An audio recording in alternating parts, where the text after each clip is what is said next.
મહત્વના સમાચાર અમદાવાદના રામોલમાં ફટાકડા ફેક્ટરીમાં બ્લાસ્ટનો કેસ આરોપીના ઘરે પહોંચી એબીપી અસ્મિતાની ટીમ શાહપુરના જૂના અખાડા પાસે રહે છે આરોપી મેહુલ ડોડિયા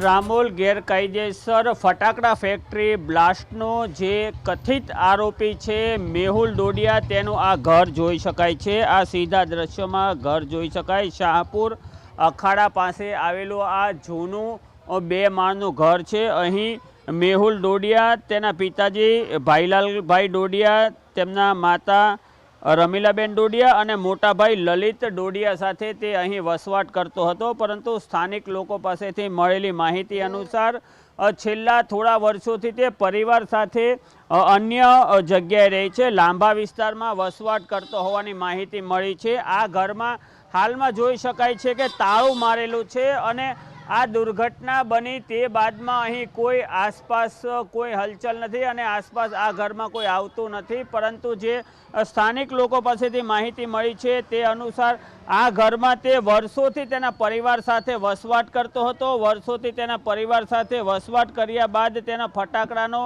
હોલસેલનો મોટો વ્યવસાય શરૂ કર્યો હતો અને હાલમાં તે લાંબા વિસ્તારમાં રહેતો હોવાની વાત મળી છે અને અહીં પોલીસ દ્વારા પણ ચેકિંગ હાથ ધરવામાં આવ્યું હોવાની પ્રાથમિક માહિતી મળી છે। કેમેરા પર્સન મલય દવે સાથે ચેતન બામણિયા, એબીપી અસ્મિતા, અમદાવાદ।